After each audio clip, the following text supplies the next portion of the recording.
Welcome to the Counselling Tutor Podcast, the must-listen-to podcast for students of counselling and psychotherapy. Here are your hosts, Rory Lees-Oakes and Ken Kelly. Hi, I'm Rory, and with me, as always, is Ken. So how are you, Ken? I'm grateful to be here, Rory, and we're so delighted that you've joined us for episode 162 of the Counselling Tutor Podcast. 3 sections today, starting off with a student check-in where we look at something that would be relevant for students. And today we're going to be speaking about being sent for counselling. Now, we kind of learn at level 2, early stages in counselling, that clients shouldn't really be sent for counselling. Yet, as a student of counselling, there is a part of your course where you have to go and get some counselling. So we're going to look at that from a student perspective in just a moment. Our centre section today, the Counselling Digital Revolution, where we look at how counselling is moving online and the tools and techniques we might use. We're going to be looking into managing the disinhibition effect within your practice. So what does that look like and how might you work with that? And if you don't know what that is, you're in for a treat on that. And then in Practice Matters, where we dip our toe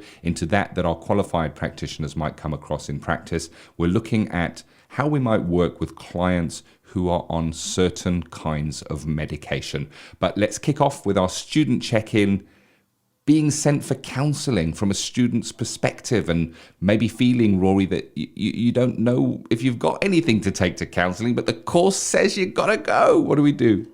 Yeah, well, in most practice-based courses, so that would be UK, or should I say England level 4 and above, our friends in Scotland, it would be diploma and above, would be asked, and indeed in Wales it would be level 4 and above. I've got to be so careful now because the different regions have different qualification bases, and we get letters in carefully, Mr.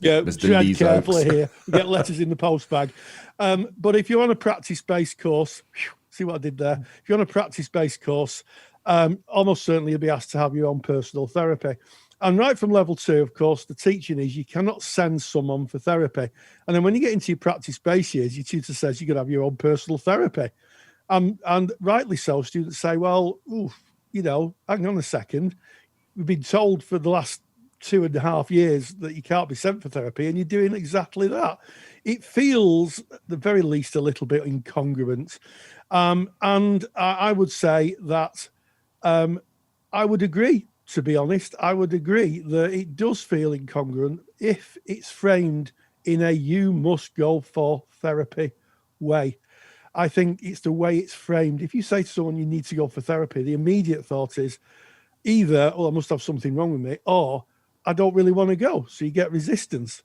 And I think that if it's framed in a way where you say you're experiencing what it's like to have therapy, and also it's a really good safety valve for you doing a practice-based course, because there's so many different elements to doing a course. I can't think that there'd be anybody who wouldn't have anything to discuss in a therapist's office about the personal growth changes, how they're managing to juggle everything around, the dynamics of the group. There is just such a rich seam to mine, I think, for personal therapy if you're in practice. But you don't have to have something, inverted commas, I'm doing an inverted air comma here, wrong with you. I think it is just literally a case of getting a chance to process the great changes that are going on in a really neutral and safe space. Yeah. I think about a driving instructor when we speak about this. You would expect that a driving instructor wouldn't just go on a course to learn how to sit next to someone and tell them how to drive. You would expect that at some stage they might have sat behind the wheel and given it a bash themselves, this driving thing. And I guess as counsellors, as psychotherapists, if we're going to be there for clients in a therapeutic way, then an important factor is that we've experienced what it's like to be in a therapeutic relationship with somebody being there for us. So I think that you're 100% right, Rory. I mean, we hear in those early years of counselling study, you can't send a client for counselling. And that is 100% correct. It's in fact unethical to do so, to say to someone, you need to go for counselling. And when you were mentioning what might come up in students, one of the things you mentioned there is, if I'm being sent for counselling, there must be something wrong with me. And I think it starts with this. It starts with, what is your mindset as a a training counselor, training a psychotherapist towards therapy. Now, for me, I've been in practice for some years now, and counseling is less about people coming in because there is something wrong with them, and more about people coming in because they choose to develop and grow their lives in certain areas. And if you go into your personal therapy, which is mandated, it's not recommended, Rory, it's mandated on so many courses, as Rory outlined, it is an opportunity to grow. Now, there are certain thoughts about this. Some students think that it's about going in to see how another counsellor works, to sit there and almost give a crit or a study or go, is that how it's done?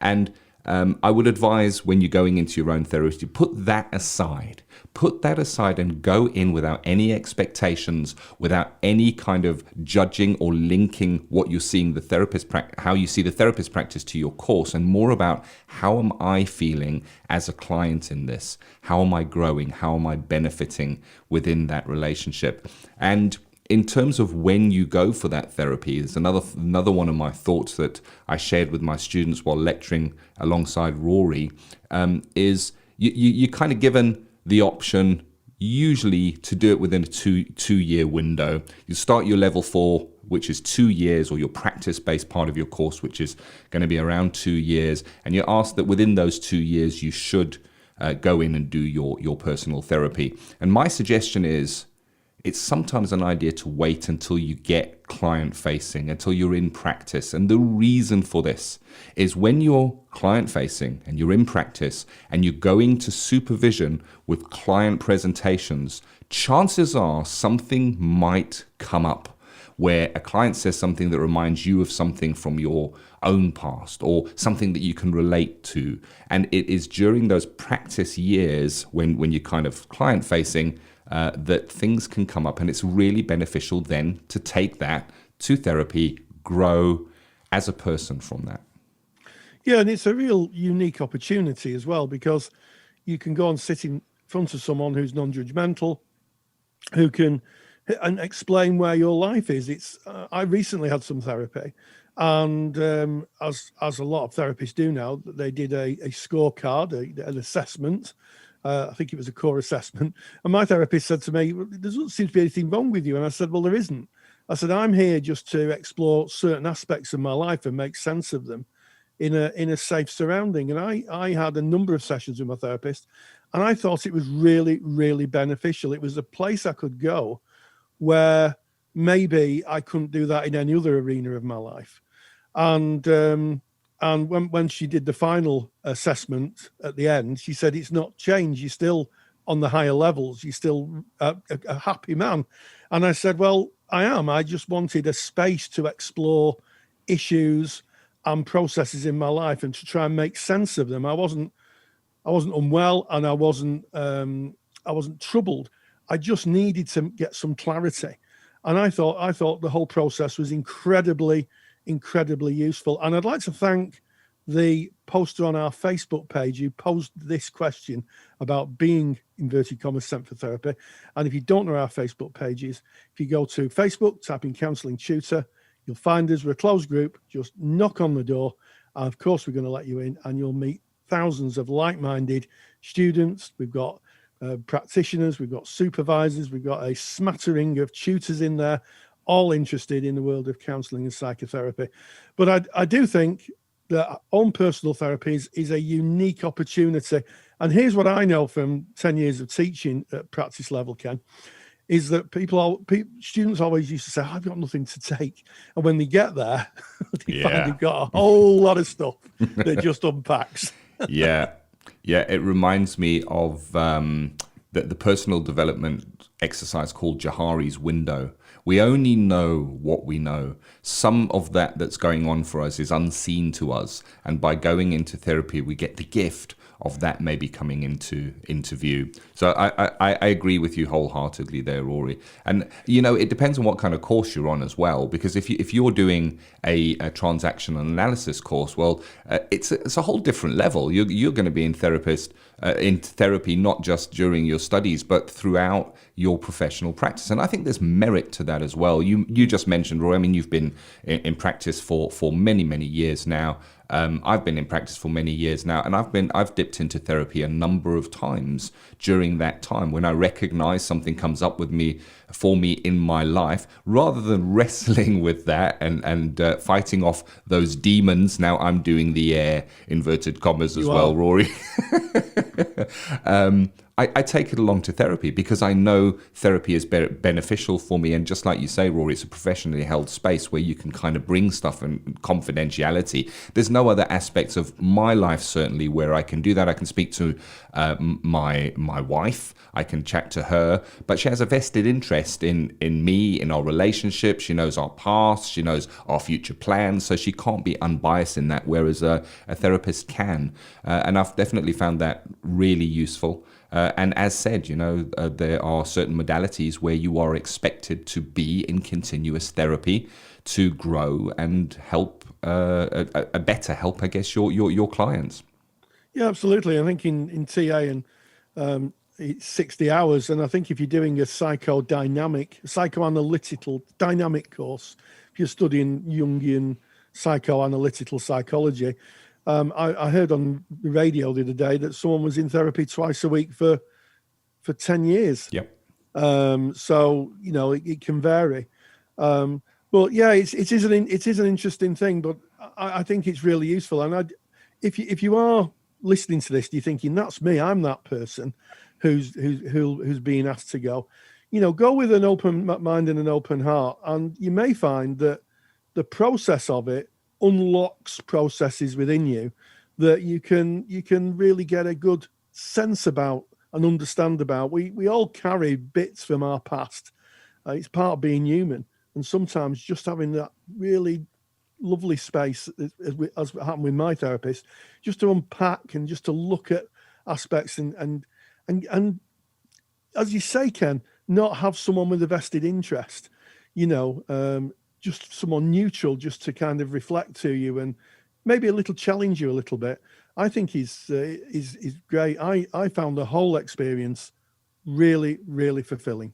Agreed. And there's another win in this for you as a student as well, in that part of your final work to graduate and become a qualified counsellor or psychotherapist is a piece of work you're going to do on your own personal development, how you've developed since you started the training to where you are now and what that's been about.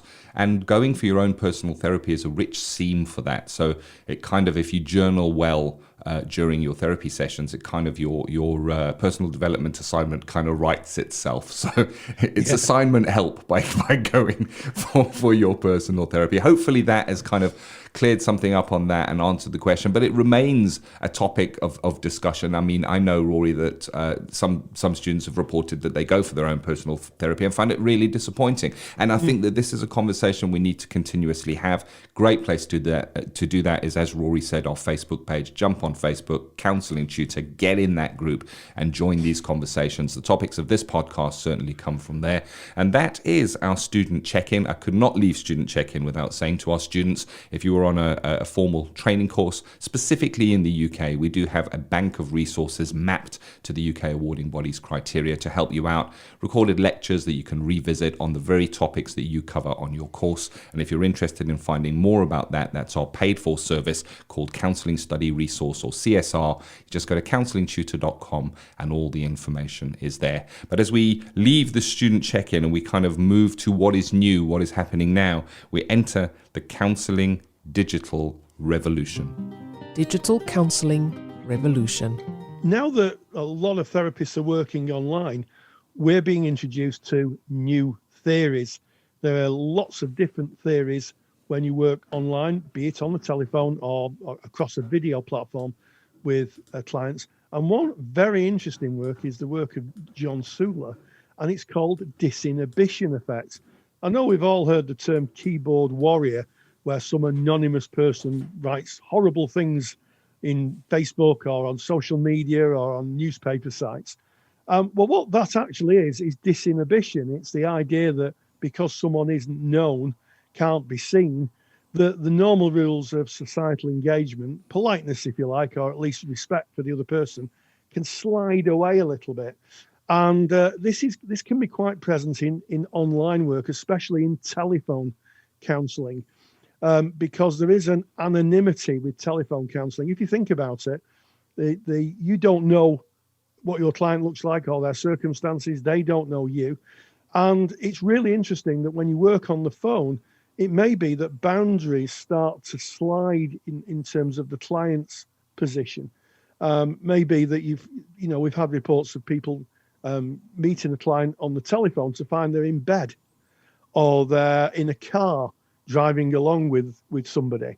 And this is disinhibition. It's the theory that when we're not kind of seen in the world or known, that we may just become more anonymous. And part of that theory talks about not really using boundaries appropriately, and also a disrespect for authority, which kind of links into things like contracting, agreed contracts and things like that. And it's something really, really to look out for. And if you look on social media sites or anywhere where people can write anonymously, you would probably see some quite horrible things written. Actually, if you met the people in person, they're probably quite nice people. It's the disinhibition, the idea that they're not accountable, that gives them this kind of sense of, I'm going to use the word freedom loosely, to kind of say things that they wouldn't usually say face to face. It's a well-known phenomenon, isn't it, Ken? It is indeed. John Suler, 2004, he wrote a paper, The Online Disinhibition Effect. And if you want more information on that, go to counsellingtutor.com. On our main website, we have a great article on disinhibition effect. Exactly as you said, Rory. It's kind of as we look at moving counselling and psychotherapy to using more digital technologies, even if that's just email, text-based, telephone, video, whatever it is. As soon as you're putting the filter of technology between you and your client, then there are different things that we need to understand and know about. And one of them is this disinhibition effect. As you've beautifully outlined what that is, Rory, it's kind of, I'm behind my screen over here. Nobody can see me. Nobody really knows who I am. I can be an expert in any subject. I can be really brave and strong. And this is, there's a rise in something called cyberbullying from children that wouldn't in person exhibit those kind of behaviors. But as soon as it's over the phone or on a tablet and the person is distanced, there is that disinhibition effect that kicks in. And one of the areas where we see it really plainly is in dating apps. And I'm not going to name any dating apps. There's loads of them out there. But there's kind of a swipe right and a swipe left. Now I don't do the dating app, so I don't even know which way is which. And I think right is yes, that person looks okay to me, and left is no, that person's not for me. But if you think about what's happening there, you're looking at a picture and a very short blurb of a profile of somebody and going, yes, that one, no, not that one, yes, that one, no, not that one. And I wonder how that would change if all of those people were standing in a line in front of the person and walking up to them in person. I wonder if they would be so easily swiped left and right. And that is an example of disinhibition. I can certainly see it in myself. I can see disinhibition when I'm working online, and I can certainly see it in others. But the important thing here is we are counselors, psychotherapists. How might this impact the counseling relationship? And I think that's the crux of it. What might we look out for? How might we see it, identify it, and kind of work with that? Absolutely. And so far, Ken, we've talked about clients, but disinhibition effect is a two-way street. It can actually impact on therapists. And that is why it's so important to have a supervisor who understands the online world, because nobody is immune from it. This is the whole point. No one is immune from disinhibition. It's a process of disconnection because you're not sat in front or stood in front of somebody. So as a therapist, that can happen. And, a good supervisor, someone who's done a course on online and telephone counselling, would be able to recognise that if that came up. And it could be just something as simple as a therapist saying, "Oh well, I was sat in my front room talking to my client," and the supervisor may say, "Well, usually you have a study or an office space for client work? Yes, well, but they don't know that I'm in my front room or in my kitchen. Aha. And There it is. There it is. And I know from my supervisory experience that it's easy to see. And if you're on the phone, of course, nobody knows where you are. Unless you're on a video phone where you're playing the video, but if it's just voice only. And I think that disinhibition can really impact on practitioners as well. So I think my observation there would be to just think about how you are when you use the phone and not doing other things as well. If you're on the phone, people may be doing other things. They may be, cooking or something like that. And it takes away from the psychological process of being connected. If you're working with a client and you say, oh, what's that in the background? Oh, I'm just cooking my lunch. How invested are they? How much psychological contact is there?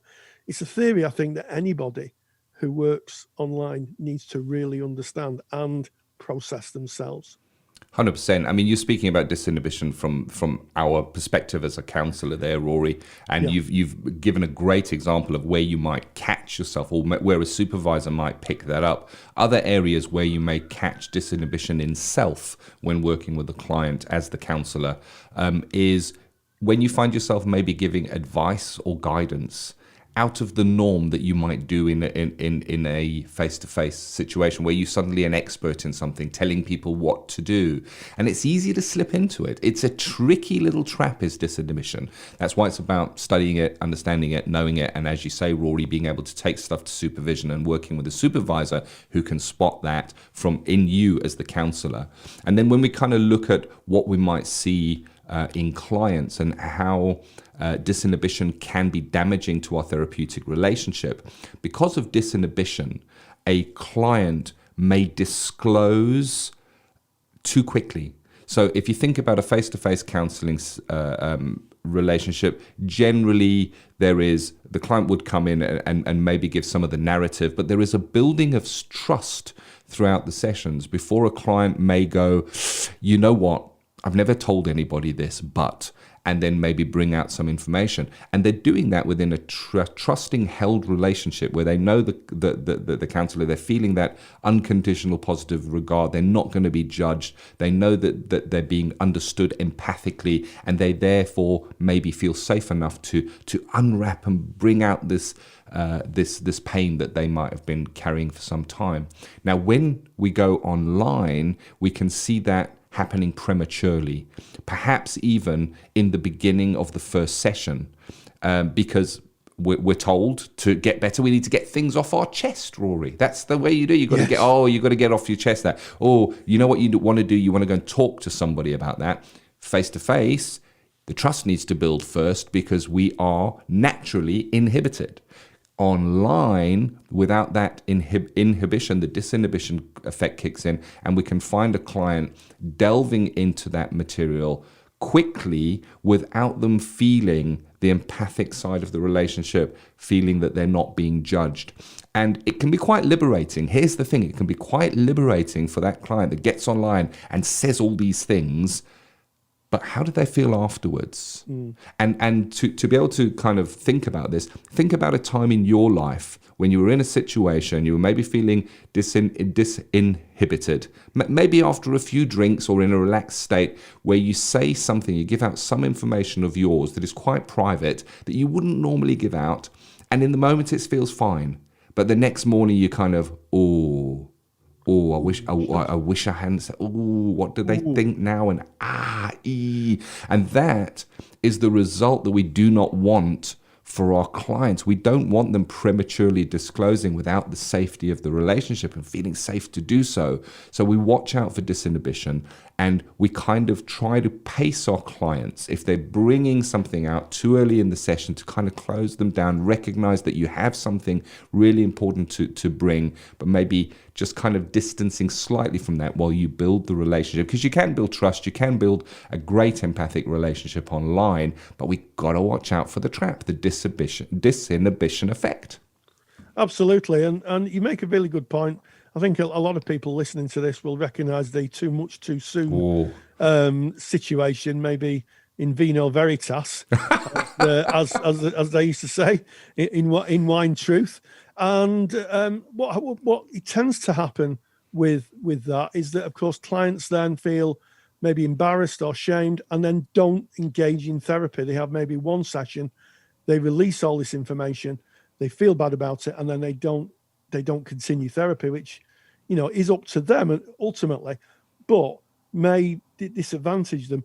So I think it's really worth thinking about when you're working with a client, as Ken said, to pace it, and maybe to voice it, maybe to say to a client, sometimes working on the phone, people say they feel they've said too much, and just bring that into awareness. So I think it's an interesting theory, and as Ken has rightly said, I think anybody who practices online really, really needs to understand it, especially if you're working on the phone, because they can't see you, and of course you can't see them. Definitely. And we've got a free handout on the disinhibition effect in counselling. And to get that, you just go to counsellingtutor.com, click on the podcasts tab. You're listening to a podcast right now. It's going to give you our back catalogue of got to watch how I speak there, Rory, going too fast, of podcasts. You're looking for episode 162. On that page, you'll find all of the show notes from today's episode, including the link to the article on the disinhibition effect, and there is a download from that page where you can kind of just get an overview, keep that on hand, and just remind ourselves, specifically if you're working online or using any digital medium. So that is the digital revolution, and we're going to kind of back out of the digital revolution into what we call practice matters, where we tip our toe into that we come across in our practice as qualified therapists. So without any further ado, let's jump into practice matters. Practice matters. One of the, I think, interesting parts of practice nowadays is working with clients who may be on medication. The amounts of antidepressants that are being prescribed at the moment are at an all-time high. And when we're working with clients on antidepressant medication or anxiety medication, any form of medication, we have to be very, very thoughtful. And I was thinking the other day about the very first of the 6 necessary and sufficient conditions that Carl Rogers talked about, and that was psychological contact. He believed that you couldn't have any kind of growth or any kind of understanding if someone wasn't in psychological contact. And I think practitioners need to be aware that if they're working with someone who's just recently gone onto medication, that their thought processes may very well be altered for a slight time. They may be a bit fuzzy in their mind. Lots of antidepressants, especially SSRIs, selective serotonin reuptake inhibitors, easy for me to say, Ken, can sometimes take a couple of weeks before people settle into them.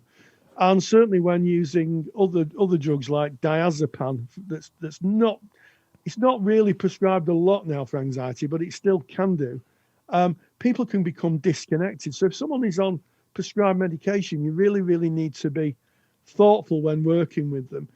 And also, I think it's really important that if you have a client who is saying that their medication isn't working, that you don't go down the road, and I'm sure no one would, of being a doctor. I think the best way of working with that, if someone says, oh, I'm feeling really awful on this medication, I'm fuzzy-headed, I can't think, I don't know where I am, is to say maybe you should go and see a doctor and have a medication review. Because that's what happens, if you're using any kind of medication for anxiety or depression, or maybe if you've got something for disassociation, I'm going to use the word schizophrenia. There are medications for that, things like olanzapine, but they can have side effects, and in the initial stages of them, they can really give people a disconnection. And I think that therapists need to be aware of that and monitor it in their own practice. It may be that someone comes to you, they've just started on meds, and they're really disconnected. And through the weeks, as they kind of settle into them, they become a little bit more connected. But I think modern practitioners really, really need to understand this. Definitely. And, we speak about assessment from time to time and the importance of assessment when a client enters therapy. And here's another example of why assessment is important. One of the questions may be, are you on any medication at the moment? And what is that medication that you might be on? And it gives us, I guess, an opportunity as therapists to look up what are the effects of that medication. Now, it doesn't mean that if anybody comes to counselling on medication, then they can't go into counselling, or that the counselling wouldn't be as effective. That's not what we're saying at all. It's about having an understanding. We're acting in service of the client, and we need to understand where they are coming from, and maybe understand if there are any areas that we kind of need to be aware of. For instance, as you've said, Rory, if you're new on medication, specifically certain medications can take many months, if not years, to get the medication balance right for certain presentations. And a person can go through different mood swings. They can go through little bouts of depression that are chemically induced from the medications that they might be taking. And it's about knowing, researching, and understanding so we can work in service of the clients. And you spoke about SSRIs, Rory, handed out like Smarties. I don't know if they still are to this very day, but they certainly were just a few years ago. It was, I think, one of the most prescribed drugs in the United Kingdom. And that it's a really effective medication, and that's why it is prescribed, and that's why it's done so well. But what it can do is it can kind of deaden feelings. And even after prolonged use, it can really reduce the amount of feelings that a person feels, their emotions. It suppresses emotions. You go in because you're struggling with your emotions. The medical profession might give you a prescription. Here's a tablet that is going to suppress those emotions. Where, of course, in counseling, to be effective, we're looking at emotions. We want to work with the emotion. We don't want to work so much with the story. We want to go under the story, under the words of the music, to the actual music itself, which is the feelings and the emotions that the person is experiencing. And if those are suppressed in some way, we just need to know about it. It doesn't mean you can't work with the client, but it's good to know. Yeah, absolutely. And, let's be clear here. SSRIs and other medications to help with anxiety are very helpful to people. Maybe people listening to this are on a prescription who are finding them very, very helpful. But from a practitioner's point of view, we just need to be aware if our client is in psychological contact. I know I've had experience of meeting people, not particularly clients, who just use some medication and they're just disconnected. They're disconnected.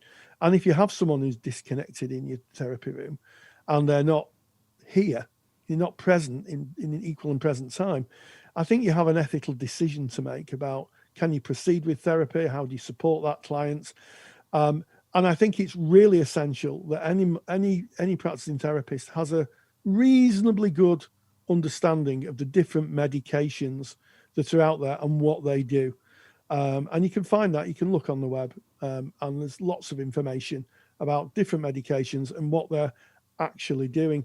I'd like to make one other point as well. There's always been a debate in counselling. It's usually framed, when I started, as pills, not skills. And the idea that either therapy is totally effective or medication is totally effective, and there's no middle ground. I know some people who have very traumatic pasts who use medications to reduce anxiety because effectively their brain has been so traumatized that it doesn't function in the same way as a non-traumatized brain.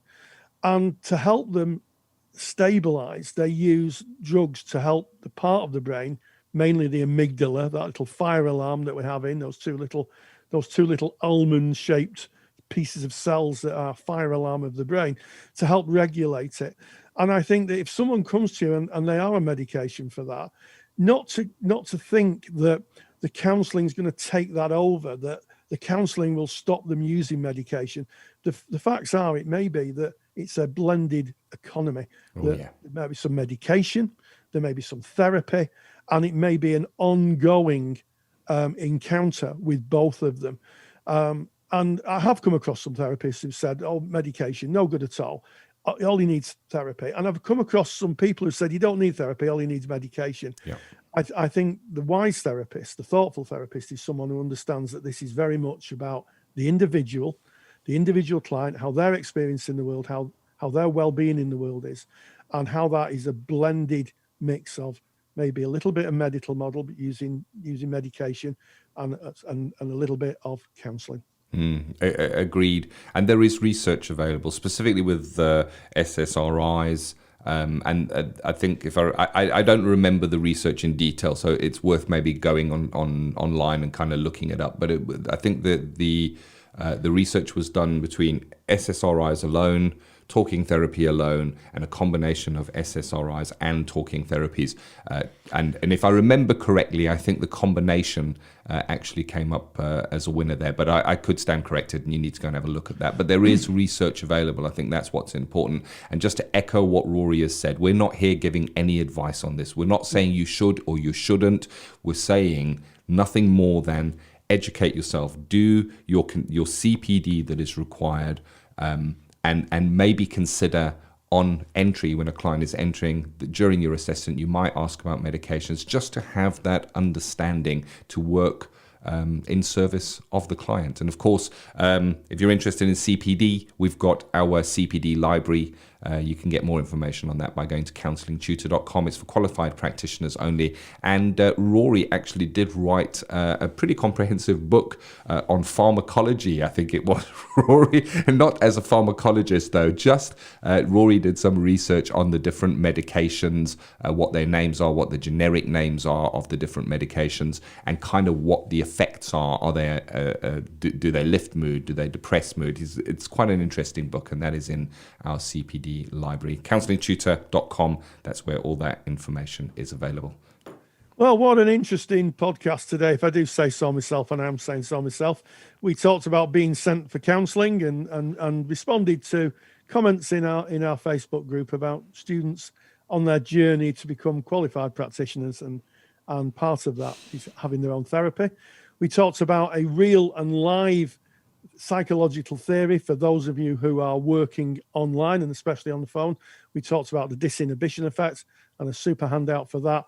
And finally, we talked about working with clients on medication, supporting our clients who may be using medication to help them with specific issues while using counselling to help process the emotional issues that are going on for them. And as always, stay grounded, stay safe, and join the digital revolution. Take the stress out of your counselling studies and get the support of Rory and I by joining us in the Counselling Study Resource. Counselling Study Resource, or CSR for short, is the world's most comprehensive assignment guidance and study support resource for students just like you of counselling and psychotherapy. See how Counselling Study Resource can help you. Visit counsellingtutor.com. That's counsellingtutor.com. Thank you for listening to the Counselling Tutor Podcast. Find the show notes for this episode on our website at www.counsellingtutor.com.